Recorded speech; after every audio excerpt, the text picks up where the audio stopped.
I'm Alicia. And I'm Maddie. And welcome to the Fangirl Diaries, a podcast where we talk about our obsessions, Reminisce about our teen icons, and explore the books, movies, and shows that made us the incredibly nerdy 30-somethings that we now are.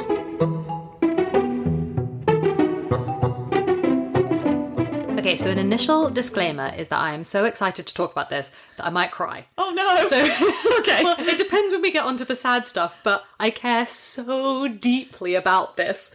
I'm just too excited. It's always good to have that disclaimer so we know like the level of commitment that we need to, be bringing to each of these episodes. It's right? Good. And like as a listener, like Yeah. this is for hardcore Buffy fans. Like, please ensure you are a fan of this show before listening to this.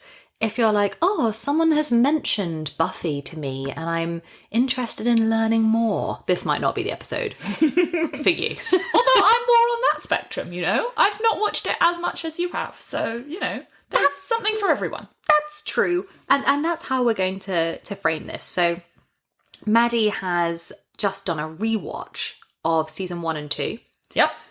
I've done what could be called my 6 monthly watch that I just do on repeat. Yeah. Disney Plus has never taken it off of my, the thing where it says continue. Yeah, or it's just continue always watching. continue. Yeah. It's just always there. It's always like, oh yeah, you might as well continue watching Buffy. Again. So I've gone back to it. So we're going to frame this like, I can't wait to hear your reactions to season 1 and 2 because we've deliberately not debriefed. Yeah, and it's been a long time since I first watched it, and I've only watched it once previously. So yeah. And I literally saw you yesterday, and you had just finished it, and I was like, we mustn't talk about it. We mustn't talk about it because I want to talk to you about it today. Live on, I was going to say camera, but mic. Yeah. And also we would have really annoyed our other friends. Yeah. If we were like, so what did you think about Angelus? Everyone would have been like, I hate these two. Yeah, can we not have a normal dinner, please? Thank you. Can they go away and do this separately? Which is the point of now. So, we are talking about Buffy the Vampire Slayer. Yeah. The Joss Whedon created show that did 7 seasons, started in 1996, did basically a season a year, as you did back in the day. And it's such an enormous thing that we have sectioned it. Yes, we're only going to talk about the first 2 seasons in this episode, but we promise we will come back and do the rest of them once I've had time for a full rewatch. Now I'm on a roll. Like, undoubtedly. And the joy of Buffy is that it doesn't really experience the quality drop-off that when we've talked about some other things on this podcast that have done 7 seasons, 9 seasons, God, 15 seasons. Yeah. You and I have normally said, we're going to talk about the first 3 quality seasons. Yes. And then we're going to ignore the rest. So that's not the case here. It all deserves a discussion on the podcast. And it's so varied and it goes through so much development that we're just talking about 1 and 2 today. The high school years. Well, 3 is high school as well, but Buffy at 16 and 17 is what we're discussing, season 1 and 2. So, Maddie, how did you encounter this? Well, my story's just not as interesting as yours, so I'll go quickly and then you can tell me all about your experiences, because I watched it simply because you had watched it. Oh no. And you loved it, and yet for some reason I had never gotten round to it, or I feel like when it was coming out it would have been we didn't have any I don't know, extra TV channels. I don't know what channel it was on, but we were 5. I was probably, I was too young. Even when it was on rewatch, I feel like in my house we only were allowed to watch BBC. So it just was never on my radar when I was younger. And then you loved it, but just, we had a lot of obsessions and then somehow I didn't get around to getting into this one until I was an adult and I needed a thing, and I'd heard about it so much from you and how much you loved it that I decided to watch it. And I just watched it on my own, on my laptop, downloading the episodes from somewhere. So this was a few years ago, the first Oh yeah, time it would have been 10 years ago. Yeah, and we must have both been really busy because I don't remember the 2 of us like really discussing it. No. Exactly, like debriefing it. No.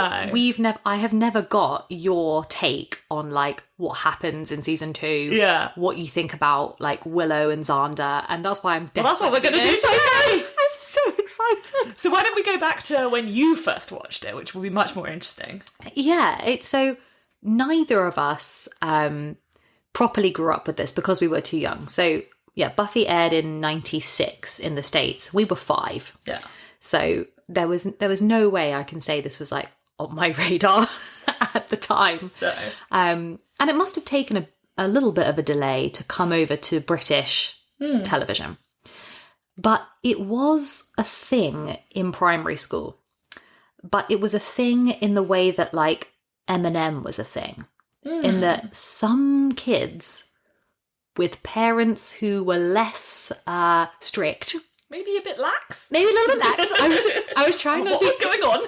I thought, like, how can I be not so critical of this? Had seemingly let their kids sort of watch it, either on whatever TV channel it was on, or it also tended to be people maybe with an older sibling. Yeah.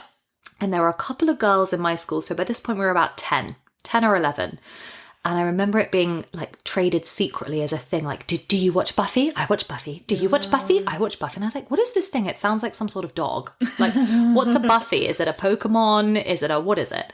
But it was something that would be put on when I went round for like tea or like a play date at one of these people's houses, where like maybe their parents weren't there and they had a VHS tape of Buffy. And I remember thinking, what is this? I love this.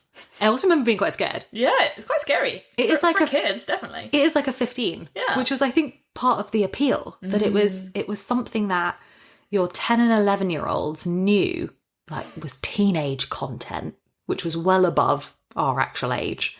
And so if you had access, it was like having a CD that said parental advisory, like explicit content on it. You just wanted to listen to it because it was something, it was something bad. Yeah, definitely. So I remember watching really weird, odd dribs and drabs of Buffy as like a 10-year-old at like Freya's house or April's house. I miss those two, they're great.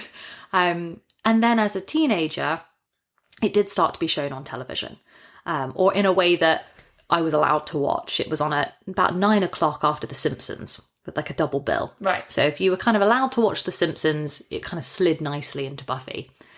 But by that point, it was on about season 6 or 7. So I only ever watched the tail end of Buffy. I'd never seen the early stuff. Right. Like, and then went back to it as an adult. Same kind of thing as you. I must have been in my 20s. It must have been about a decade ago. How did we not talk about this at the time? I don't know, yeah. We're just off doing our own, like, I don't know, new jobs or something. Yeah, it must have got re-shown on television, or this would even predate some streaming services. And then I watched the entire thing. Yes. And thought, and now it's not been a year in which I haven't watched the entire thing. And I will inflict it on every boyfriend and just be like, I'm sorry, we have to watch this whole thing. It's very important. So yeah, there we go. And now I'm rewatching it because you're rewatching it. Yeah. And because we know we're going to discuss it. And I'm excited to continue rewatching it now that I've started. Like, it's really, it's definitely addictive. Oh. Particularly like going from season 2. I'm like, oh no, I need more now. I don't think I could bear it if you were like, and there's season 2 and I'm done. I'd be like, no, you don't understand. I know what's coming and it just gets better. You have to keep going. But have you found as you're rewatching it that you're like, oh God, I do kind of remember that? Like, yes, absolutely. Certain things have stuck in my mind, like really like visually, I guess, like particular images. Like I'd say like from this, particularly from season 2, because I think season 1 it's shorter, potentially not as good. Yeah, like, it's not as quite good. as good. Yeah, it hasn't really got into its flow. But a lot of stuff from like season 2 really stuck in my mind. So I'd say like Spike in the wheelchair for some reason is like a visual thing in my brain that I remembered. Like when I remembered Spike, I often remembered him in the wheelchair, even though that's only like even just some of this season. Yeah. I vividly remembered the kind of mid-season point where, I mean, we'll probably talk about it later, but where Angel becomes turns Angelus, like that whole sequence, I remembered everything about it. Like, it just all came flooding back to me, and I was like, oh my god, because that's just like such a kind of pivotal point in the season and changes everything. So, and that, and yeah, I guess just like, the visuals of like the way vampires are represented, which we talked about a little bit in our coffee break last week, like the kind of scrunchy, the creepy face. and like all of the different like practical effects that they use for all the monsters and stuff is just really like some of them were really like memorable. We should say that for people who are looking for us to dive into a conversation about how this fits within the wider obsession with vampires in terms of like cultural output or just why we loved everything to do with vampires and vampire content, please go and listen to last week's episode. Yeah. Because we siphoned that off. So if we put that to one side, let's really start by addressing why is this good? Why? I mean, we are not teenagers. Why are we rewatching this? Like, what is the quality factor here, specifically for season 1 and 2? So 90s Buffy. Yeah, I'd say that like the second season in particular, it just has like really strong like characterization and like storylines, like through lines. It's got a really nice mixture of like, because it's still a 22 episode season or whatever. Big. It's still got enough of the kind of week to week you could watch an independent like solo episode, like Monster of the Week type stuff that are really like concise stories. But it really like, the characters develop, they have different relationships, they're pulling in different types of stories, they're bringing in a big villain so that you've got like a whole arc over the whole season, you've got like the kind of side plots that carry on, and it really like, it draws you in. And I'd say it's the characters of like the group, like the friends, the like, just make it a kind of really compelling like high school story. Buffy as a TV show is such a dark horse because for anyone who has no idea, it sounds like nonsense. Yeah. And it sounds like something that is complete trash. But the way I have managed to persuade every long-suffering boyfriend that watched this with me was, okay, then I bring out the big guns of like IMDb's top 50 TV shows of all time. Yeah. And the Rotten Tomatoes score.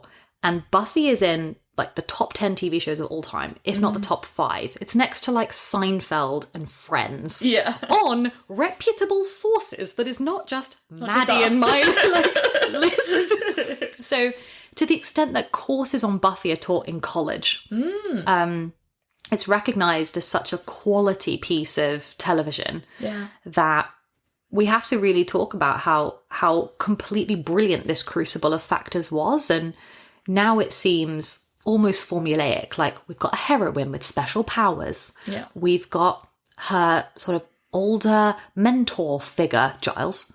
You have got various micro baddies, but you're normally facing an overarching baddie. She's got her supporting cast of friends and a dark, dangerous love interest. Yes. Yes. I'm like, how did it take until 1996 for this to get put on television? You're right. It's too good. You're It's totally like, right. the format is perfect, and we've become so used to it that we forget. I think this is why it did explode in the 90s and why everyone was desperate to get hold of it, because it was like the formula come to life. Yeah, it's like perfect and unique in its own way. It's perfect. And the script is also phenomenon. Like, you know, endlessly recognised by critics as like just masterclass writing. I have to say that that's true of season 2, but it wasn't true of season 1. Yeah, But like, that's right. there was a noticeable jump in quality when we got to season 2. Even from like literally the first episode of season 2, I was like, the writing seems just better. Like, something happened. I don't know whether anything changed or whether they just got more confident. I know that the first one, wasn't it like kind of based on like existing material, like the film? There was the like, film, kind of, and I wonder whether they kind of jumped into it in the first season where like they don't set it up as like an origin story. There's no origin story of where Buffy came from. She comes to the school, she's new in the school, She's the Slayer. Almost immediately, she's the Slayer, she's got Giles, she doesn't take any time making friends with the friends, they're just her friends immediately. There's no setup. They just start from, like, as if you jumped into, like, a movie, which I wonder whether that comes from how the movie started. I don't know. Well, it has that weird 5 seconds at the start. Do you remember, in terms of, it's not even a backstory. It's this really strange, it's as if it's on 1.5 speed. That thing that's like, in every generation, there is a Slayer, a chosen one who will stand against the vampires. And you're like, wait, what? There is no more backstory than that. That just is it. And so it jumps in, season 1, it just jumps into these, like, Monster of the Week type episodes. And it's trying to be funny, but it's not quite funny in, like, a really honest way. It, like, doesn't quite hit all the time. The characters don't feel quite so right. But then you get to season 2 and suddenly you're like, Giles is hilarious. This is incredible. And, like, I don't know, like, suddenly Willow is, like, interesting and cool and doing, like, her own stuff, and you're like, oh, and then you get more characters. I don't know, it just, there was definitely a quality shift, and as we said, there was less of an overarching plot in the first one, whereas the second one it really does. So I'd say that it took a shorter first season to really get into its own, and then suddenly you're like, oh yeah, now I get why this show is so great. The first season feels kind of experimental. Like, they're trying out these different components. Yeah. They were like, is anyone going to watch this madness? And also, what do we have? So it felt like a little bit of an extended audition where there are moments in season 1 where you can suddenly see that Alison Hannigan is, like, a really amazing actress. Or that Giles is really funny. Yeah. And I like to think that everybody sat down at the end of season 1 and thought, okay, let's look at all the things of this that were good, and now let's push it. Yeah. And, like, make it all better. Let's get Buffy some new highlights while we're at it. Everyone comes back in season 2 looking so much better. Yeah, like, Buffy's outfits in the first season, sometimes I'm, like, really question what she chooses to wear to school. I'm like, what is she doing? That's completely inappropriate. I think that carries on across the whole thing. But maybe let's do a little bit of an analysis of season 1 before we kind of put it aside. Sure, Because we're going to be like, okay, no. It is very much Monster of the Week format, and those tend to be, I think, the weaker episodes where there are random types of almost funny, scary monster. Yes. But you do have the arc of the Master and his ascension. Yeah. And he's trying to get, the Anointed One. He's underground. And we're going to talk about him as a villain. But there's that bit of plot. And the episodes that are quality tend to be the ones written by Joss Whedon. So the pilot and things like basically the finale as we move towards her versus the Master. And they do introduce Angel across the whole season as well. Yeah, and that's well done. That's a plot that works. Yeah, it is. You really need those through narratives. Otherwise, I don't think it would work. If it was just like Monster of the Week. with the hyenas. That was annoying. That was bad. Yeah, they really go in for there's that one where the teacher is a stick insect. Yes. Or what is it? Praying mantis. Praying mantis. Yeah, that was weird. There are some very, very strange ones. There's Amy the Witch. There's a bunch. Yeah. But you know what that does is it creates, like, iconic kind of visuals. Like, they're memorable. Even if they aren't, like, the best quality. Yeah. They are, like, something unique in each episode that is quite fun. Like, I don't mind a Monster of the Week format if you do it right. No, and some of the best ones, actually, especially when we get into season 2 and they've really perfected it, are awesome. And you're like, yeah, exactly. That one standalone episode, a little bit like we were talking about with Supernatural, are some of the favourite ones where you think that in and of itself was brilliant. But in season 1, those Monster of the Week episodes seem to let the whole team work out, like, okay, let's give Buffy different fight sequences every week because we need to see what she can do. Let's make sure we've nailed down this format of, okay, we don't know what the monster is, so Giles needs to go to his books. They need to do some research. We need to do some research. And then we need to, like, pretend to help as a group, but mostly be useless for a while. What does Xander contribute? Xander contributes nothing. To that group. Apart from, like, occasional one-liners and comedy banter. Yeah. Like, I'm just, like, amazed he survives 4 episodes. I know. Like, it's... Well, if you remember that, I think is it the pilot, or it's very early on, there is, like, another friend?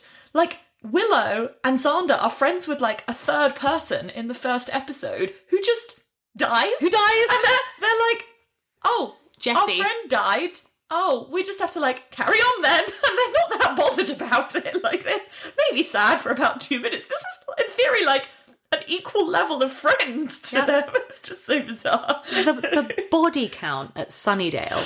I don't know how anyone attends that school. It's one of the plot holes in it until one of the strengths of season 2 is, do you remember they address it slightly in that Principal Schneider, who has like a total stick up his arse, that guy, eventually you realise he knows because he has that conversation with the police. Yeah. And they say, you want to tell them the truth? And he's like, at the end. The truth? No. And then they're like, okay, mass gun violence or something. Like, you realise that more people than you think know they're on a hellmouth. Yeah, whereas in season 1, you don't get any of that. So you're kind of left thinking, how are they going to cover up that, like, I don't know, some girl just, like, spontaneously combusted in the middle of the school gym? Yes! And they don't ever explain it to any student. There's people, like, dead bodies found in lockers all the time, and often, like, explicitly supernatural things happening out in the open, and then the next day everyone just comes to school and is like, this is fine, just carry on. Continuously. I don't know how they continue to come to that school. And also these supernatural things tend to converge around Buffy and her friends. So they let Cordelia voice that. I think it's in season 2, you know, when she says, you guys, I hate you guys. And they're always like, there's always this impression that Buffy is somehow like a bad kid or a bad student. A rebel. Oh, yeah. But like nothing that she actually does is like stereotypical of an actual bad student. She's just around when weird stuff happens, which is not like she's not disruptive in class. She's like, maybe she probably does less homework than everyone else because she's busy like fighting vampires. Yeah. But this idea that she's like some kind of disruptive student is so weird because she's not really. Yeah, she's not a delinquent. If anything, the most frequent place she can be found is in the library. Yes. So everybody, it seems to be based on her record, right? Because she burnt down the gym at the old school. Yeah. So everybody's sort of got it out for her at the start. I guess her attendance probably not that good when she's off like doing Slayer things. Patrol. Yeah. Yeah. But the other thing the first season manages to get right that the second season continues, which is why I feel like they must have sat down and brainstormed what was good, is that you do have the Monster of the Week stuff, but very often the way the monster is designed or the particular threat ties in with like a high school issue. So yes, Amy is a witch, but it was because there was this whole thing about wanting to be on the cheerleading team. Yeah, and her mum was pressurising her to be on the cheerleading team because she had been when she was younger, and now her daughter wasn't good enough. And all this stuff. Yeah. Well, there's episodes about like hormones and peer pressure, and that's not what the episode's about. It's about some kind of monster. Yeah. But it's like the hyenas one is about pack mentality of those kids. Even the praying mantis one is about this like sexy teacher that all the male students are like lusting after. Yeah, and this really carries on in season 2 in that you get monsters of the week like Ted, Buffy's brief, the man who's dating Joyce. Yeah. And okay, he is a robot. But it allowed Buffy to go through an episode, which I think Sarah Michelle Gellar acts it brilliantly, about really being freaked out about her mum dating someone. And dating someone who she could see was bad, but that her mum couldn't see it. Yeah. And that was half the episode until we found out he was a robot. Yeah. So there really is a lot of teenage issues and teenage angst that would be like a high school drama, but you add like a supernatural layer on top of that, which I think gives it the depth and allows some of the acting to happen. But it's that end of season 1, that finale, where you think, yeah, this needs to be commissioned for a second season. I agree. And Sarah Michelle Gellar doesn't really have to do too much serious acting in season 1 until you get to that finale, and she has her famous outburst in the library where she realises the prophecy says she's gonna die. Yeah. And she says, I don't want to die. She I'm 16 basically years rejects it and says, like, if I don't go, then this can't happen, so I'm not going to be the Slayer anymore, essentially. She's like, I'm not going to do it anymore. Yeah, she yells at Giles, like, read me my fortune, tell me my something, And it's really moving. Yeah. And you think, okay, right now we can really pick this up. And for Alison Hannigan, it's always, like, no better bit of interaction, I think, happens in season 1 than when Xander has been rejected by Buffy to go to the prom. Do you remember he does that awkward speech to Buffy about, Buffy, you and I, a date, what do you say? And you either feel a thing or you don't. And Buffy has to say, I don't. Yeah. You're my friend. You're my friend, exactly. I don't think of you that way. And Xander tells Willow, who we know is desperately in love with Xander. He says, what about it, Will? Like, you and I, we'll go. She says, there's no way. No. There's no... And her acting in that bit of saying, you don't get to have me as, like, a second choice. You've been so blind that I'm obsessed with you. Yeah, because he obviously knows. He must know. He obviously knows, but he just doesn't... He doesn't value her as that type of person in his life and therefore just ignores it. And she gets her moment to be like, no, I'm not going to just, put myself in that position where I'm, being considered as second, where you're not really seeing me the same way I see you. No, she's like, I've been your best friend for a minute. Anyway. Yeah, it's very honest. Yes. It feels very real. Yes, and you can see in that, okay, let's give Alison Hannigan more to do. And actually, as Buffy goes on, that's just Even every more season. More. Yeah. They realise that she's like in a really, really good acting league. So season 1 is fun for these little bits where you think, when you go back through the highlight tape, you're like, oh, they spotted that and brought it forward in season 2. Yeah. Like, Miss Calendar comes in season 1. Yeah, just near the end, right? Yeah, that's right. And she's sort of a neo-pagan. But her and Giles have that, like, brilliant micro scene. She sort of shouts at him. He shouts at her. They have witty banter. And he's like, nice talking to you. And she says, we were fighting. And somebody watched that back and thought, we need more of this. Yeah. They have to be a thing in season 2. So realistically, that's sort of, I was going to say that season 1 wrapped up, but it's not. How would you say that Buffy rates as, like, would we call it YA? And if it's YA, why is it? So, like, I know it's a TV show, but is this in the young adult category? Yeah, I would say so. I mean, it's definitely designed for people in that age group. So, like, 14 to 23, 25 or something. Oh my God, we're way too old for it, but it's fine. Yeah, but that's true of, like, most of the things we talk about. I don't care. It's fine. Whatever. And then, and it merges the classic kind of components of YA, which would be a kind of a high concept, like, fantasy type situation, plus a compelling young lead who has, like, an action role, plus, like, teen romance. Yeah, and a high school setting. And Buffy to me is YA until we move basically out of the high school era. Sure, yeah. So I never experienced it that way because when I was watching it on television, I was seeing, like, Buffy in her 20s, the season 6 and 7 stuff.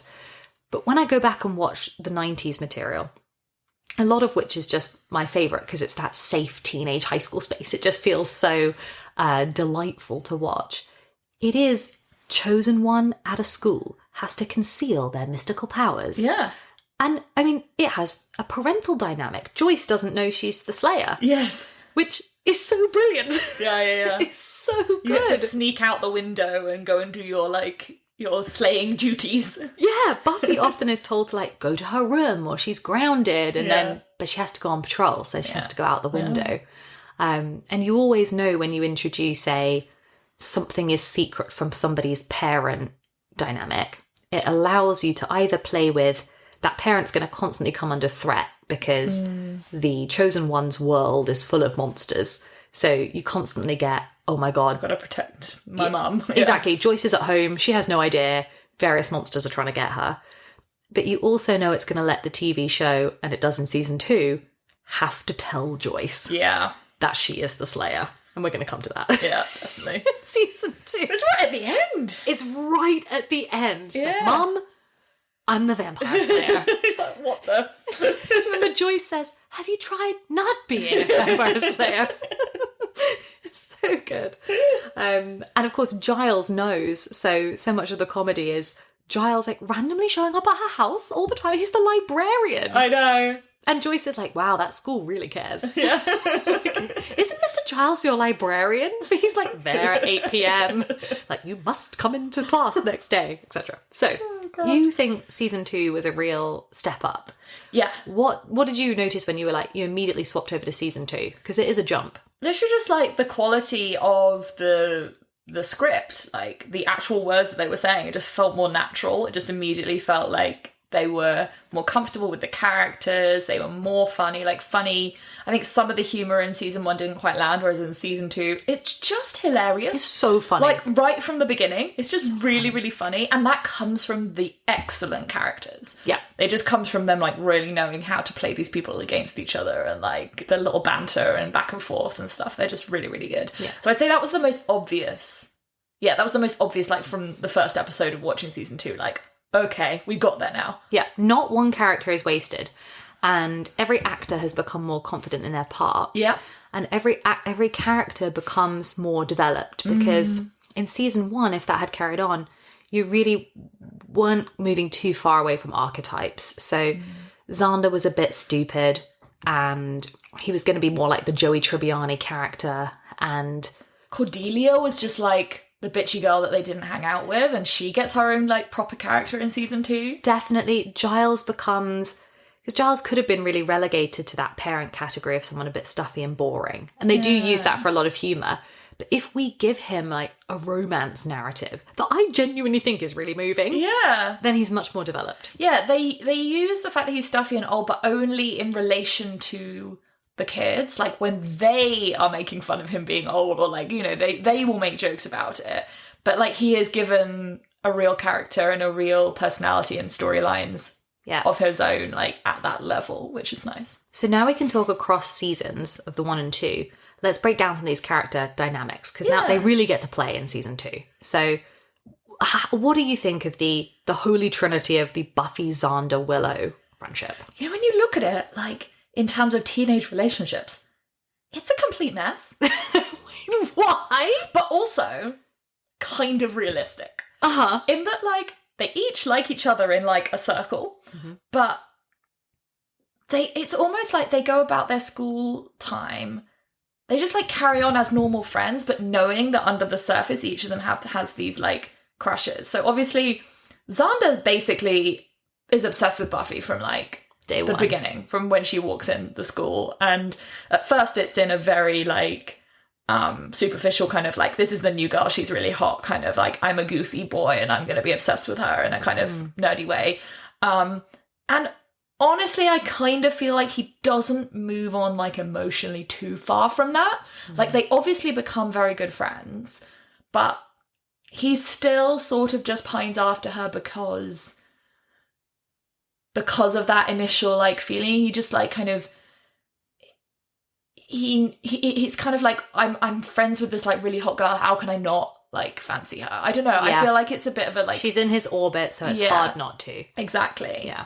Whereas Willow, who has clearly loved Xander since before, like this is like they've been friends since they were kids, and she's harbored this like deep emotional love that only like a 13-year-old girl can harbor. Yeah. But yet has never been able to like say anything because she doesn't think that she's the kind of girl that could say something like that. Well, she's not Buffy. She's not Buffy. And she's faced with the explicit counter-opposite. Like, Xander is being very open to Willow about this is who he fancies. Yes. So he says Willow's it all the time in front of Willow, constantly. Yeah.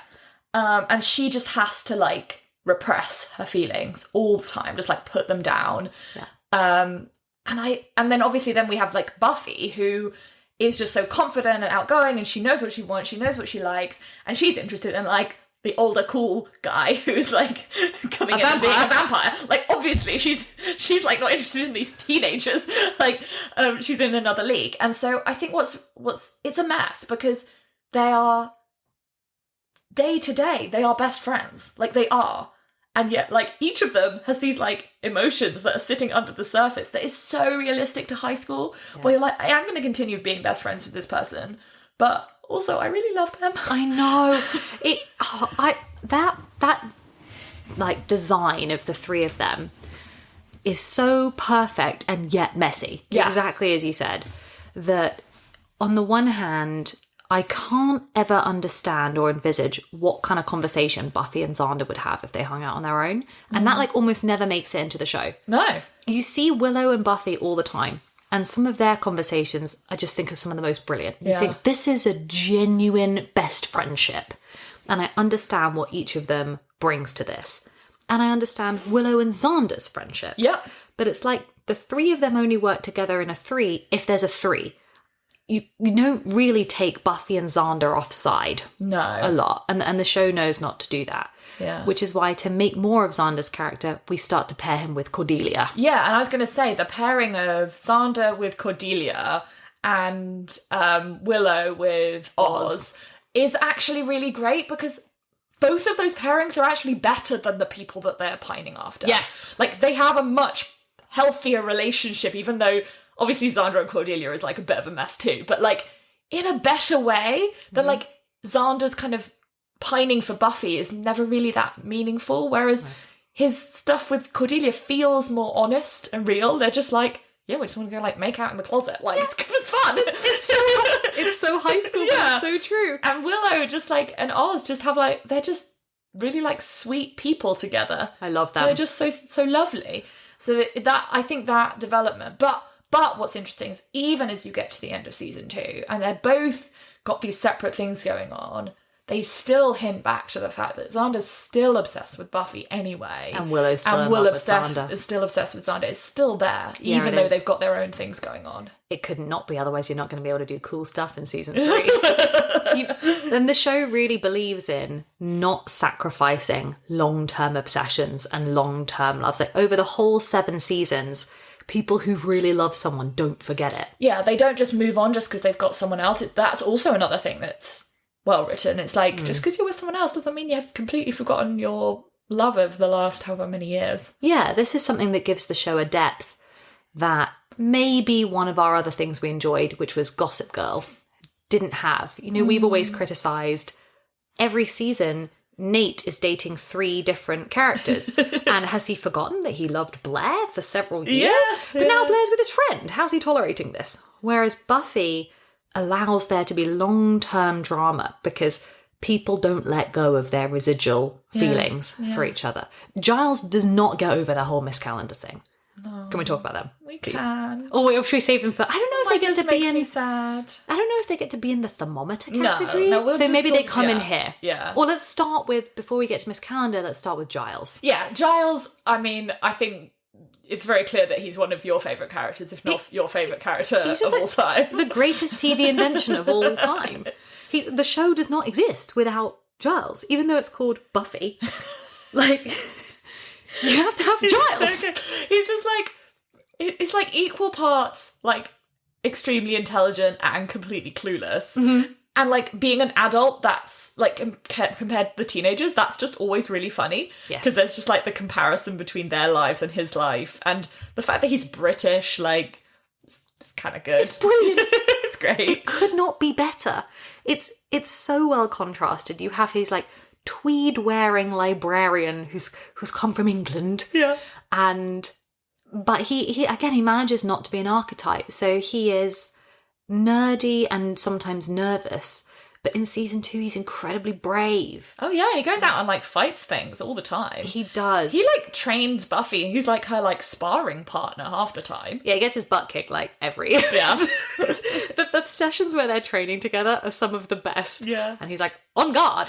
And he tries to train her with the stick, and she's like, I'm going to have you on the floor in 10 seconds, basically. So poor old Giles. But his relationship with Buffy, I think, is one of the most moving of the whole show. And it never, ever manages to feel inappropriate, which I think is a real strength of the show. Oh yeah, he's most definitely like a parent or a protector. Yeah, but I like that. I think if this was new adult fiction or some of the way this sort of genre has gone now, over several seasons it would bleed into, and at some point Buffy starts to like Giles or the other way. But this show just categorically does not do that. Yeah. Which I really like. Yeah. It has to hold somebody in the parent space and make that safe and be like, Buffy needs this person and he's sometimes more of a parent than Joyce. Oh, totally. Yeah. Yeah. Yeah.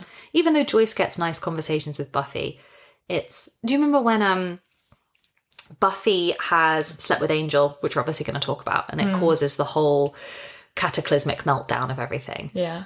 Giles obviously finds out about this because it's at the center of what's gone wrong. And they have the most beautiful conversation in the car where I think Buffy is asking, is he disappointed in her? Or something like that. And Giles says, all you will get is my respect. Oh. And every time I watch that one, I just want to cry. Oh no. He's so... He really creates a space for her to be open and honest with him, which is necessary because she does make some really serious misjudgments and mistakes. And he doesn't tear her down for them. No. He doesn't discipline her. He's not kind of... And we could potentially compare him to... obviously there's the other Slayer, Kendra. And we don't see her... her watcher. But we hear about how, like, she does everything by the book, but because her watcher has, like, told her, this is how we do things being a Slayer. Like, you've got to follow these rules. You've got to do it like this. She's completely, like, fully disciplined. She's almost, like, just an assassin rather than a person. Yeah. Whereas what Giles's relationship with Buffy is about taking those rules and then letting her be a human and a teenager as well. Yeah. Which technically he's not meant to do. Yeah. But he does, and that's what makes the show. Yeah, he manages to be a kind of Dumbledore figure. Yeah. In that he has a special relationship with Buffy, but he's also Dumbledorian in the way that occasionally he will withhold some information. You know how Dumbledore's always stuff. Doing that to Harry? Yeah. He knows stuff. You can go a whole book being like, why did Dumbledore let Harry do that? Yeah. And that is part of... There's always some like apocalyptic prophecy or something where Giles is like, I will have to decide whether to give Buffy this information. Yeah. I'm like, give her the information.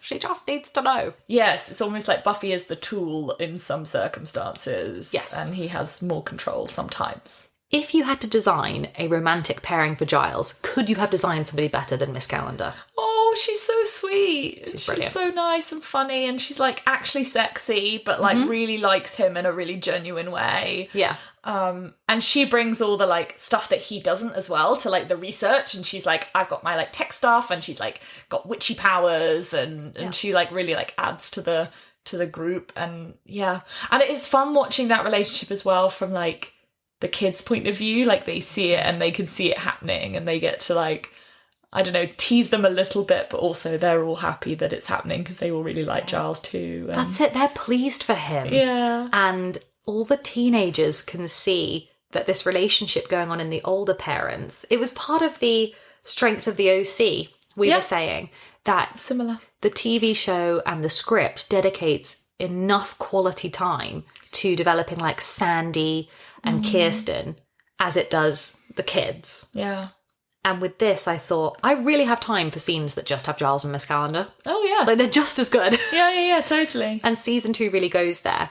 But what did you think about what happens to her? Well, you know, actually, that was another point that I really, really remembered. Yeah. Was not actually the death, but it was, I think maybe I'd like mentally blocked that out of my mind because it was too so traumatic. But what I did really remember was the scene where she first speaks to like her, is it her uncle or her like ancestor from the like gypsy people, and you realise that she knows more than she was letting on. Yes. And I just like had this feeling of dread, like, oh my god, is Miss Calendar like bad? Like, does she know more in like a way where like we're meant to now not trust her, and Giles has been like taken on a ride. Yeah. And like, luckily that's not really what happened. Like, yes, she did know more, but she wasn't malicious. She was keeping an eye on Angel, and she was, you know, she was doing a little bit more than she said. She had her own interests, for sure. But she wasn't cruel. She didn't try and like immediately like interfere with what was going on with Angel. She kind of just kept an eye on what was happening. So, but I remember having that fear of like, oh my god, what if Miss Calendar is a baddie this whole time? Yep. And I was terrified. The show could have done that, and it would have been, I think, really painful. I'm glad it didn't. But it did manage to get some nice drama out of the fact that her own interests in, effectively, it's kind of a vengeance narrative. Yeah.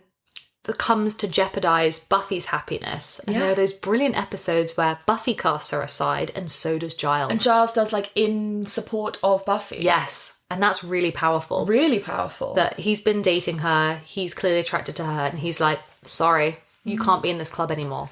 And that's what's so devastating about her death, and what's so cruel is they were just reconciling. Yes. Literally, that was the moment that they were realising that they could be together. Yeah. I mean, it is just, absolutely heartbreaking and cruel. And, you know, I'm sure we'll talk about Angel in the later sections, but it's basically unforgivable. Mm-hmm.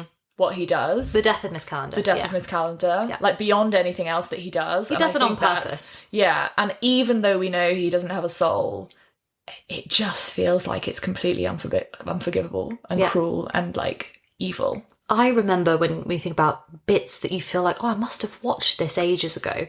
Because it's so traumatic, the reveal of Miss Calendar's death when Giles thinks he's come to the house to see her, and she's dead on the bed. It made me feel sick. Me like, too. As he was like walking up those stairs. Me and too. Seeing that, just like physically sick. Because we know she's dead. We've seen Angelus kill her. Yeah. So I want to yell. I'm always yelling and screaming, like, turn around, Giles. Please turn around. Like, it's too awful. It's really powerful. And the TV show very cleverly shows the kids, Buffy and Willow, finding out about it on the phone. Do you mean you see Angelus watching them from outside, and they're all crying, and it's more subtly done than just having them all cry and yell. I think that touches on what Buffy season 2 starts to do, and what definitely continues, which is that it is fun and it is silly sometimes, and it is a bigger overarching plot with teenage romance, but it is dark sometimes. Yeah, season 2 is darker. It really is serious, and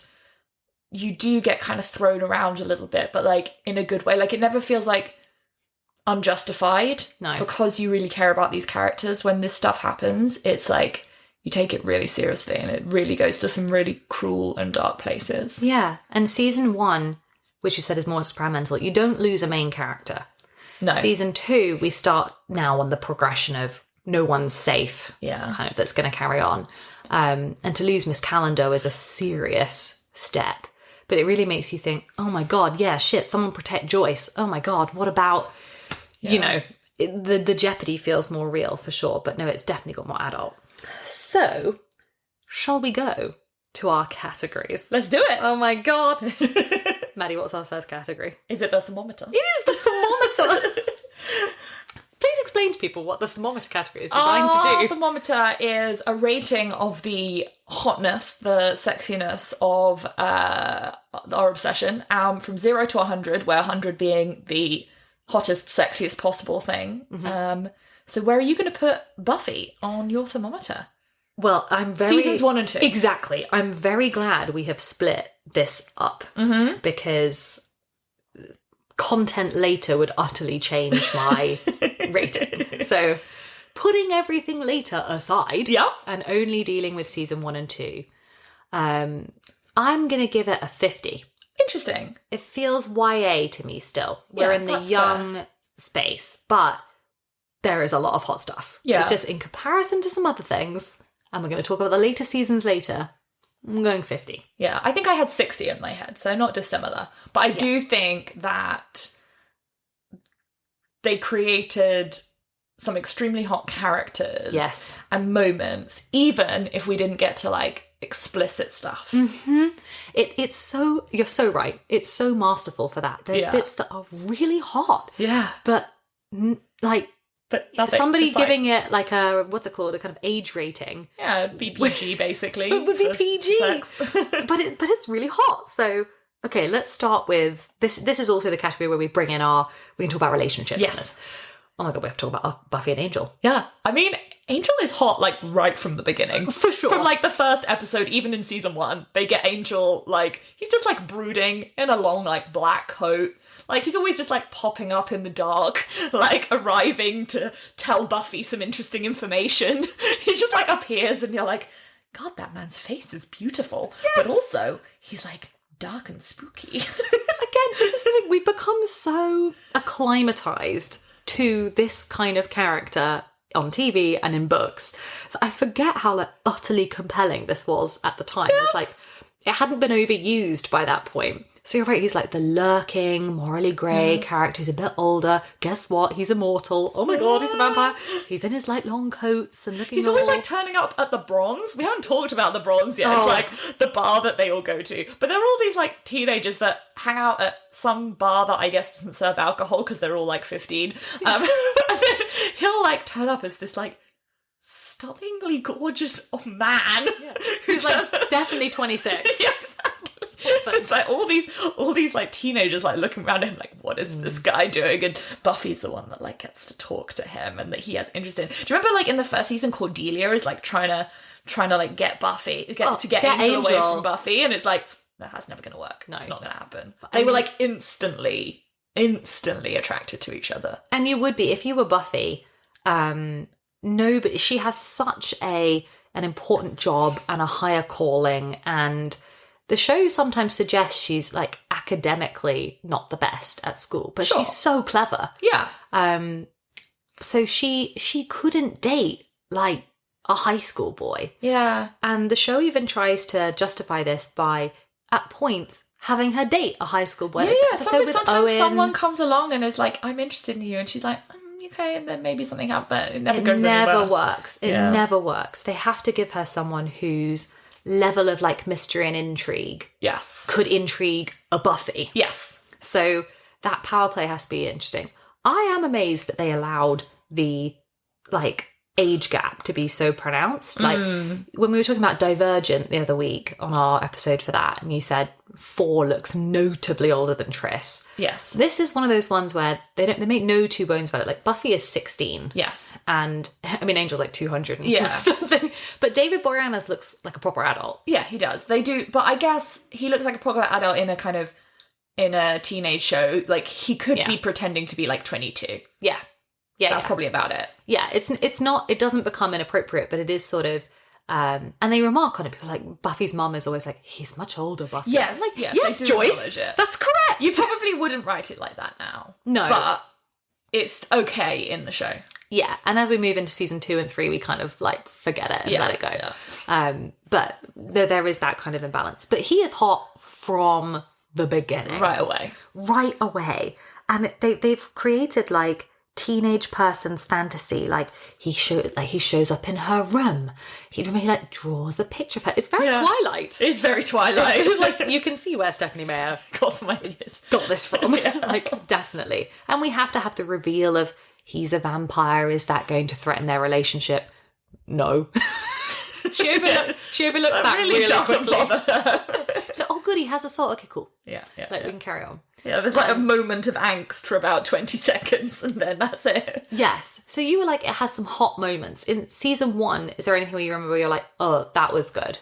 That was well done. Or is it mainly season 2? It's probably mostly season 2. Yeah. It's probably mostly season 2. But I feel like by season 2, they've almost like established the relationship and they just like, there's a bit of angst at the beginning about like whether they're going to like properly date. But then there's, for the first half of season 2, there's just a lot of like, just like them making out. Just like in different places. Season 1 is it's still in the forbidden love area. It's more like, really are together. they going to be interested or are they not going to be in season 1? They have the kiss by the bedroom window, which if you go back and watch it, is shot like the kiss in Twilight. Yeah. You're like, oh, someone just replicated this. It's the same. And the one where they're almost saying goodbye and there's that neat bit of iconography where her necklace cross that he's given to her anyway burns into him. Do you remember? It's like singed him. Oh, yeah, and you realise he's tolerated it because he gets to kiss Buffy. to her. Yeah. Yeah. But then you're right, we cut to season 2 and we've gone full out. Yeah. They're like in graveyards, they're supposed to be patrolling. They're not patrolling, they're doing something else. Yeah. And that's fun. That lasts about half a season. That's Indeed. fun. Until the disastrous moment. Yeah, and the show is very, very good at, and again, this is part of the depth of them having to sort of have conversations about, well, this is only going to go in one direction. Yeah. Or like this is going to build to the point where what happens They have indeed to have happens. sex. Yeah, they have to have sex. I think she even has a conversation with Buffy has a conversation with Willow Mm. where she's like I think I'm like ready. I think I love that conversation. It's on the bench outside the high school. And Willow's like, wow, oh my God, wow. And that is a real moment. It's like Yeah. you realize like no, this is not just a teenager who's like doing something stupid at a party and like making a stupid mistake. No, this is someone who's like really thinking through and being like, this is a serious relationship. I really care about this person. I'm like, I feel grown up. I feel that this is like the next step and I really want to do it. Yeah, it's so well done. That conversation. Buffy just doesn't gratuitously throw in a sex scene. No. It's given all this prelude drama that's so well done with Willow. And that's just what you would do. You would sit and have a chat about it. You would say. And then it makes the whole thing about the fact that them having sex is the catalyst for the disaster that happens makes it so much more painful to watch. It's because so you know upsetting. it was a serious decision and an important thing. Yeah. There is a slight kind of similar to Twilight, a feeling of like punishment for having had sex storyline. That is so true. Which You're right. is slightly uncomfortable now. But I think it can be forgiven in this circumstance because it is meaningful in lots of different ways. But there is that kind of like, Buffy isn't punished directly, it's Angel. But it is still that thing of like, you chose to have sex and now everything's gone to shit. Like, that was a bad choice. It's such a spurious plot point, but it works so well that we totally forgive it. Like, the concept being that Angel can't experience true happiness because of his curse, but if he does, his soul will be removed. But to be like, oh, well, that would be sex, so... Yeah, well, Everyone just overlooks the stupidity of this plot. And but I fine. think that's why it feels less like we're trying to give some moral judgment over Buffy having had sex, because actually what they're saying is that moment was true happiness. Yes. And that the two of them did experience something really positive. Yeah. And that's why the bad things happen. But that, and that's why I think it can be kind of understood in a different way. And the fallout from it is so well done. Yeah. And again, it's got a supernatural layer, but it does things that feel really high school and human. Like, he's basically like a dick to her afterwards, isn't he? Yeah. And that could happen in just like teen drama. You're right. Okay, he's been turned into Angelus, so that's the supernatural element. For people who don't remember, they have sex and Angel's soul is taken away, so he becomes a vampire again. Or like an evil vampire, yeah. Yes, he's turned back to the dark side, as it were. But that whole exchange the day after where he really cuts her down. Yeah. Is so painful to watch. Yeah, because she hasn't realised what's happened. No. Obviously she does pretty quickly. Yeah. But it is like one of those feelings of like, oh my God, what if I really, really made the worst mistake here? Yeah. Yeah. What if I was completely wrong about this guy? Yeah. And there's all this monster stuff going on. Yeah. But the show makes space for things like, what is Giles's reaction to this as her sort of mentor figure? And even, do you remember Angelus/Angel tells Joyce? Yeah. And that's so embarrassing. It is really embarrassing. She tells Buffy off and you think, oh God, this is so human. It is, yeah. It's very real and, yeah, in a kind of supernatural way. You're right. It brings in those real themes, even with the supernatural tone. Yeah, I sometimes feel like I'm watching a really, really quality high school drama, but just where there's occasionally, like, demons and stuff. So while we're on the thermometer then, can we talk about Evil Angel and whether he's still hot? Evil Angel doesn't work for me in hotness in the way that when we're talking about vampires and we're talking about Damon. Other evil angels can. Other evil vampires do. Yeah, like Damon, or we're going to get to the Spike seasons later. I think they have to make him almost an out-and-out villain. Yeah, he is. Occasionally, he has his normal David Boreanaz face back on, and I'm like, that man is fine. Sometimes he's kind of hot with Drew. With Drew, yeah. That is hot. That's hot. You're right. And that's designed to be because... It's trying to make Spike mad. It's trying to make Spike mad. Yeah. And they do have chemistry, and you think, again, this is so brilliantly performed. So, Evil Angel, if he was pitched differently in the show's narrative, was this is someone where we're trying to seek a goodness in them, I could get on board with. But he just has to be an out-and-out villain. Yeah, the storyline is that he has no soul. He cannot be saved. He could only be saved if we got his soul back. Yeah. And actually, you're right. I think Angel is hottest when they're just like being... like making out in graveyards. Yeah. that's the best bit. That's it. Angel is your Stefan character. He is your sympathetic vampire who feels remorse for what he did. Yeah. But he's still got the cool lurking quality. Yeah. He dresses well. Yeah. I don't know how He looks cool. I don't know how. Yeah. Do you remember the episode where there's like a load of vampire groupies and he goes down and he's like, oh, these guys, like, they're just so pathetic. Like, they don't even know. They just dress so, like, stupidly. And one of them walks past and is wearing the exact same thing as him. So good. It's so good.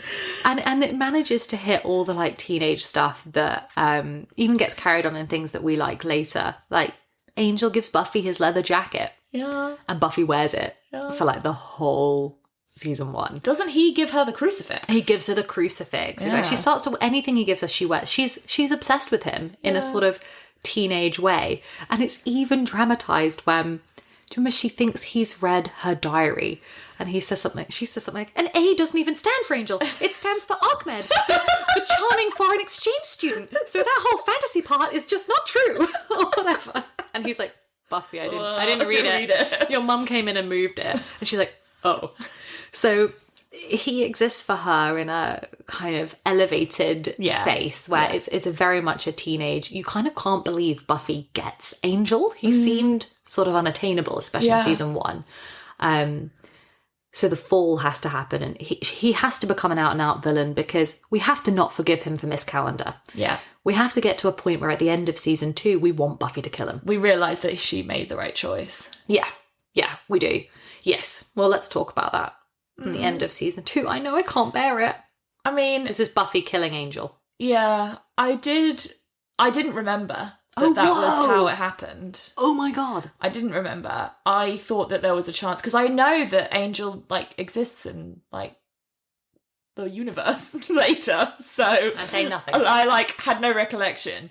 So I had kind of thought there was a possibility that he would get his soul back, and that would be the end, some kind of happy ending. But actually, they clearly set it up so that wasn't possible, and the only way to, like, close that vortex thing was to kill him. And that also, you just got to the point where you were like, even if he gets his soul back, could you ever really forgive him for all of the stuff that he did without his soul? How could you? How could it? Giles? How could anyone? It's irredeemable, and they have a moment that later is almost echoed by the final Jon Snow Daenerys kiss. Do you remember they kiss and he kills her?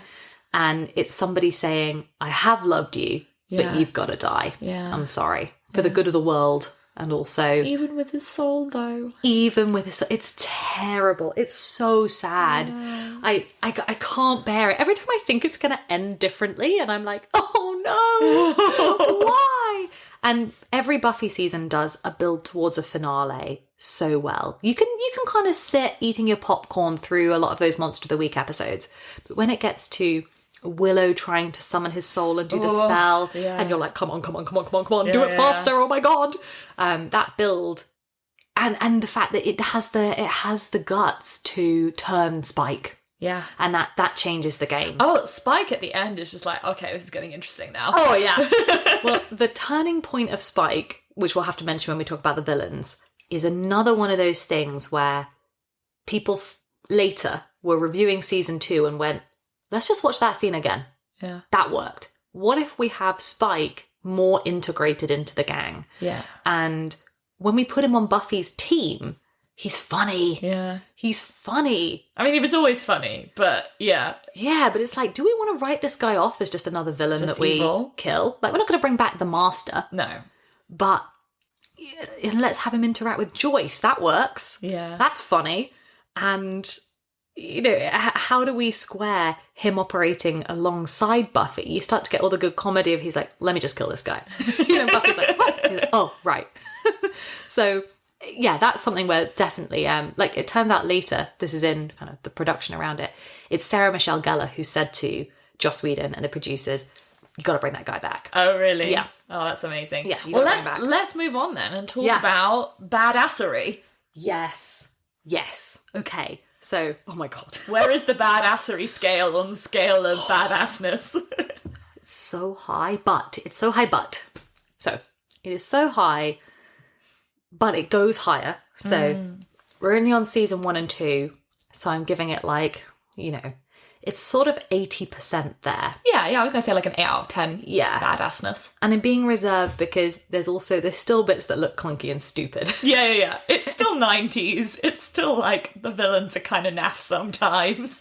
Like, Yeah. But in terms of like, but I mean, Buffy is the epitome of badass. Yeah. She's the most badass heroine, like, ever. Maybe you can answer this question for me. Is she meant to be like, you know, she's got this, she's like, her fighting strength is insane. She can like flip and jump, and like, she can sometimes jump up distances that look supernatural, like whatever. She's like, She's got she's superpowers. all over the way. Does she have superpowers, or is she just meant to be like the top of all possible human ability? Oh, good question. No, she has Slayer abilities. You think she's actually Yes. different? Yes, the Slayer has, you know, when you are chosen, you suddenly have these powers. Yeah. Because you could have a version of it where she's like, you know, the greatest gymnast in the Olympics looks the same as that. Yeah. And also the powers of like the strongest boxer on earth. Yeah. And the most agility of like, and that almost feels like what she is. She's like, she can never do anything, like she can't like fly or like see further than other people. But it's like, it's almost like at the absolute outer edge of what's possible. Yeah, she does have a supernatural ability. So it's not something that's just trained. So this isn't a character like a Violet or a Triss who's a human being and they've just worked hard to like master weaponry and get awesome. Buffy's Slayer powers are like, you know, her tolerance for pain is higher, her ability, like just her physical power. Yeah. Which thank God, because she's minuscule. Yeah, true. It's such But a it's like thing. it's like all of those things are supernatural, but they're not out of I know what you mean. human range. Yeah, you're right. There's Like, nothing she doesn't like fly. different about what she can do, other than it's like the peak of what would ever possibly be possible for anybody. Yeah, that's right. And she's totally fallible. So if you cut her, like, she's gonna get an injury. Yeah. If she isn't able to like shoot laser beams from her hands, No. or she doesn't have any ability that's not just like a supernatural extension of super strength, basically. Yeah, She has super strength. Yeah. But those abilities need to be honed and trained, which is why you have like the training sequences with trials. Yeah. But it's so badass. Like, this is a TV show built around fight sequences. Yeah. There's basically not an episode that doesn't have a fight sequence. And often it starts off with her just like beating up some vampires in the graveyard because she's out on one of her like regular watches. Yeah. This we have to say that this is, I would like to know if it's I don't think it's a thing for guys, but for girl viewers, this was girl power on the screens. Yeah. And this is 1996, so this is your Spice Girl era. Yeah. It's the height of girl power. It's the height of girl power, and it's somebody who looks like Baby Spice beating up demons. Yeah. It's and so also good. like occasionally other high school boys who do Yes. something nasty. Yeah, and other high school boys, and she just doesn't take any prisoners. And Yeah. I do think sometimes the stunts look clunky, but sometimes the stunts are awesome. Yeah. There's a lot of moments in the show where I'm like, oh, that was good.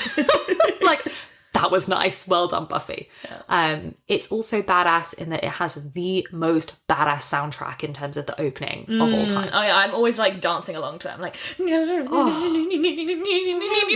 just like dancing, like drumming. I never skip it. Never ever. You know, on Disney Plus it says like skip intro. I'm like, no. Never. No, if anyone tries to skip it, I'm like, we do not skip this intro. We don't skip this intro. We do not skip the OC's intro. We let these play out. Definitely. And it was a masterpiece in and of itself. In the badass category, we have to talk about our villains. Yeah. Season 1, we have the Master. Yes. What do you think? Well, he's the kind of stereotypical, like, Baron-esque vampire, isn't he? He's like the kind of count or the, like, he's the kind of old school vampire. Yeah. Who's a bit like prim and proper, and he kind of just like stands in his lair and tells the other vampires to go and do things for him. And I love him. Yeah. He's actually great. Like, we've said season 1's a little bit weaker, but they got the baddie spot on. He manages to be completely terrifying. Like, you can see he's the big bad. Yeah. And you believe it. He has a physical presence that is more assured than your, like, crappy regular vampires. Yeah, the other vampires are almost more, like, animalistic. And, Yes. like, they just, like, you know, the lesser vampires tend to just be, like, sent out to go and, like, do errands, and they come back with, like, some information or with, like, a dead person. And they're almost, like, more, like, wolves or whatever. They're henchmen, kind of. Yeah. Whereas he's older and, like, got this, like, as you say, a presence and a kind of way of speaking that... Yeah. But he's also funny. He is funny. And whenever I rewatch season 1, I think, my God, the Master is like a template for... He reminds me of, like, Hades as a villain. Oh, yeah. You know, he's got some comedy. Like, he's got a bit of, like, camp villainy to him. Yeah. He's a little bit, like, I don't know. His personality is enjoyable, even as a baddie. He gets some great one-liners. He gets to participate in, like, he's like, oh, good, the witty banter part. Yeah. With Buffy. They're funny. And he works as a building threat towards, like, they've got him located underground. He needs to get out. Yeah. And it's very cleverly structured, that season 1. I would also say one of the, like, most badass parts that incorporates the Master and Buffy is the last episode. Yes. Where she's, like, in her, like, what is it, white prom dress? She's in the prom dress. And it looks like a wedding dress almost. And So she's good. like, she just, like, goes off to fight the Master, like, struts. I'm sure it's, like, slow-mo with music going over it. Like, to go and fight the Master. Down. And that is possibly the moment of season 1 where you go, okay, this is epic now. Yeah, I love this. And you're like, bring on season 2. You're right, they walk in formation. Yeah. Oh, it's just so good. Yeah, her takedown of the Master is awesome. Yeah. And then what about Spike and Drew? They become the new... Yeah, I love them. They're so good. They're so good. They're so good. And to be fair, first couple of episodes of Spike coming back, I had forgotten how bad his English accent is. It gets better. It gets better. Yeah. But the first couple of episodes, I'm like, mate, you really need to learn how the accent is done. Like, it's so awkward. But you could tell where they were going with it. And Drew and the pair of them, like, play off each other. And they have that interesting dynamic where at first, like, Drew's kind of weird and mysterious and, like, weak. She's ill. Yeah, she's for like half ill, the like season. fading, but you know there's something like mysterious about her. And Spike is there to, like, take control. He, like, comes to take over. Like, he has to kind of, he's like, gets all the other vampires to, like, follow him rather Henchmen. than all the henchmen turn to Spike eventually. Yes. And he's like kind of waltzing in, being all cool. And he is a like real contrast to the Master because he's like a cool vampire with like a leather jacket and he like smokes in the first scene and like he's there to be like, why are we being all so like prim and proper? Like, we're like vampires, let's be cool and like do awesome shit, like, and just do stuff. Whereas the Master had been more like formal. So it's really fun to see that dynamic. Yeah, his villain mentality is different. Like, the psychology of these two villains is different. And Spike articulates it at the end of season 2 in a really nice way, where he's like, his is a selfish villainy. Fundamentally, he's trying to get Drew better. He wants his girlfriend back. Yeah, he just wants to have fun and do shit. Yeah, he's a bit anarchic. He likes that he's on a hellmouth, and really his kind of mortal enemyness with Buffy comes about because she's getting in his way. Yeah. Like, she's being a pest and killing a load of his henchmen. Oh, and early on, he really likes the idea of being the one to kill the Slayer. Yes. He has to give it up because he realises he's not going to kill her, anytime soon. But for the first few episodes that he's in, he's like, well, yeah, I'm going to be the one that kills the Slayer. I've killed a Slayer before, he's whatever. Killed too. It's part of Spike's thing that he is actually an awesome fighter. It doesn't really come across so much in season 2 because Buffy just continues to kick his butt. But he's killed 2 Slayers. Yeah. So for him, it's a thing where, you're right, it's another Slayer. And it's like a pride thing. Yeah. It's like a checkbox. Like, I can do this again. But the invention of the character of Drusilla, I don't know how you workshop that. Yeah. Or, like, it's just brilliant. She's so insane. And yet, like... You almost can't parody her with her, like, Miss Edith doesn't want her tea today. And she doesn't... the stars. You can never really tell whether what she's saying is from, like, one of her actual, like, prophecies, or whether she's just, like, saying random shit because she feels like it, or that she's found something out other ways. Sometimes she'll say something and Spike will be like, what are you talking about? And she'll just, like, laugh. And, like, she's quite tricksy. Yeah. I want to know whether... I'm sure we could find this out somewhere, but I want to know whether Juliet Landau showed up on, like, audition day and did that. And it was a bit like Johnny Depp doing Jack Sparrow. And someone went, all right. That's going in the show. That's what we're having, yeah. We'll throw out whatever else we came up with. We're going with that. And because you've now got a chunky length of season, it has the scope to let her be ill. You're not really aware of what Drew at full strength looks like. Yeah. And Spike is the in-charge guy. And then I love the dynamic that, like... They switch. And, of course, Drew wears the trousers in that relationship. Yeah.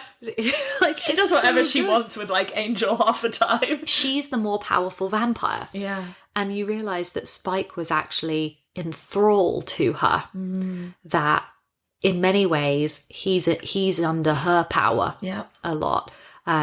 And yet then it becomes Spike in the wheelchair and Drew is terrifying. And Spike becomes very resentful. He's kind of sitting there like, I cannot cope with the fact that I have no control in this situation. And yet he's not going to get mad at Drew because he's just, as you say, obsessed with her. Oh, he loves Drew unconditionally. Yeah. He can't see a world in which Drew is to blame. And season 2, in its sophistication, allows the villains a degree of empathy and psychology. Yeah. And you spend half of season 2 thinking, I really hope Buffy kills this guy. Like, we need rid of Spike and Drew. They need, they're baddies. They got to be killed. And then you think, no, they have jealousy and they have love. Spike loves her. Yeah.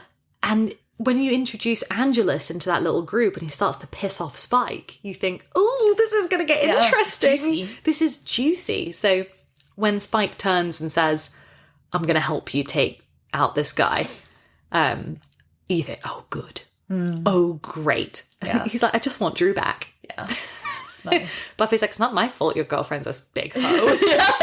She is. She is. Yeah, exactly.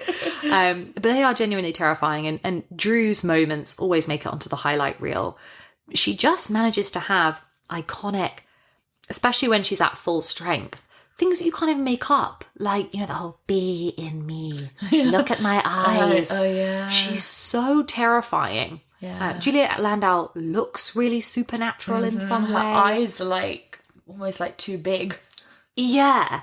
And she has that almost hypnotic power over people that I genuinely think, whoa, this is a villain on a different level from Spike's just an anarchist who's like quite good in a scrap. Yeah. Whereas Drew feels like something older and from a kind of different age. And that's another place where Buffy the show goes quite dark, is when we hear about like her backstory and how Angelus had essentially like tortured her before she was turned into a vampire. Yeah. Like mentally tortured her by like killing loads of her family and like essentially turned her mad. Which is why when she turned into a vampire, she became this like crazy vampire. Yeah. Because he had really messed her up. Yeah.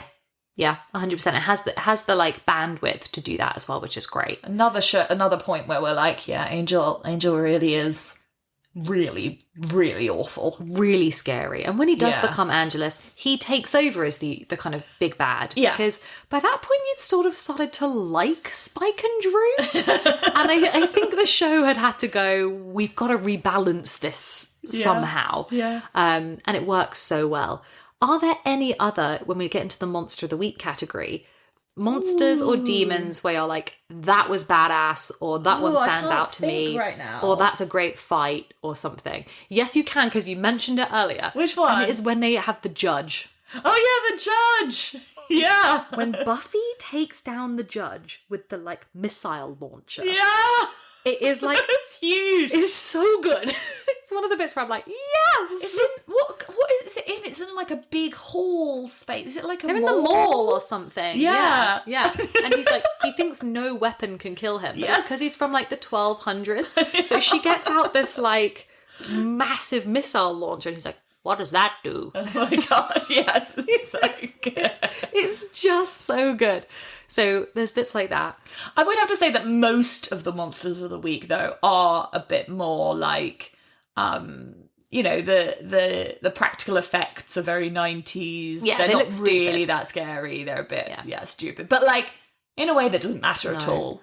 Some are, like when it does move to a more supernatural space and it gets maybe a little bit more ghosty or a bit, or it does something where the horror sits in the human realm. So I find it really frustrating with Ted. I mean, it's a stupid concept that he's a robot, Yeah. but I really feel for Buffy in that episode that this is a villain she might not be able to defeat Yeah. because he might be human.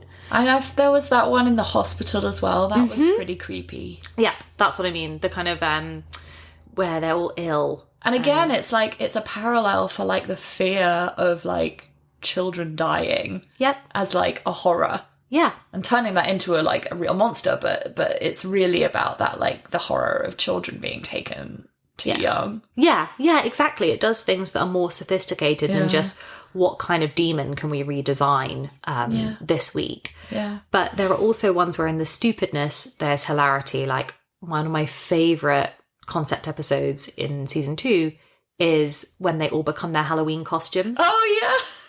It's so good. It's It's good. so good. And Buffy's just like a princess wandering about, not knowing what's going on. She's a damsel in distress, and Xander becomes the army man, Yeah. and it just chaos. And chaos. Willow's a ghost. Willow's a ghost. But like a real ghost. So she's just like wandering about through things. Oh, it is so completely brilliant. And it even has scope to deal with, we were talking about this in our vampire episode. If you have vampires, it's only too long before you bring in werewolves. Yeah. Yeah.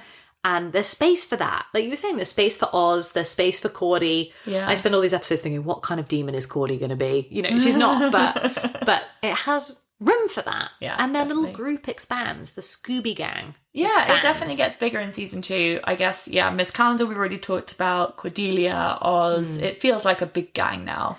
Yeah, it does slightly jeopardize the point of the whole secret identity thing.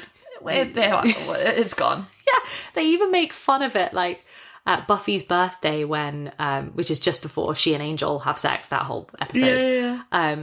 You remember Oz is at that birthday and he's like, did anyone just see that guy turn to dust? And Xander just turns to him and says, yeah, vampires are real. Buffy's the Slayer. We'll fill you in. The other great, like, self-referential moment like that is when there's, like, 2 kids that just, like, open the library door while they're in the middle of doing one of their, like, investigations. And the whole group just, like, doesn't know how to react. And is like, what? Why are you here? And they're like, it's the library, we want to get out some books. And they all have to, like, scarper and let these children, like, actually get some books out the library for once. That's right. Whenever anybody wants to use the library for its actual purpose, you forget. You're like, no. This is the HQ of our, like, Scooby Gang. Yeah. This is where we plan how to defeat demons. Like, And the number of times people must walk into that library and Giles has got on his whiteboard something about like some ancient demon of Cathala from the 15th century. I like the opposite theory, which is that this school is so crap that none of the students ever go to the library. It doesn't matter. They're not taking out books. No. Anyway.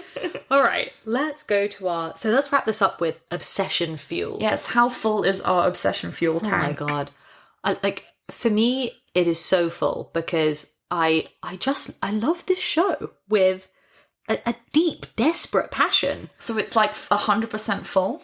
I only can't give it the 100% because it doesn't have the depth of the kind of mystical lore. The lore, that a Lord of the Rings or even a Star Wars or something where you think, I'm going to go, or Dune that we've talked about, where we've got footnotes and we've got languages and we've got maps. Yeah. And in many ways, in this show, the monsters are designed to be way more throwaway. You allow Giles to do a little speech every time. He's like, the demon Cathala from the 10th century. There's a lot of inconsistency in just like throwaway stuff like that. Yeah.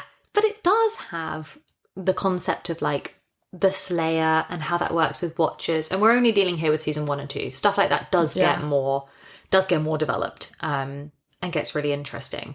Even in the sense that they have to explain in season 2 that Buffy technically died.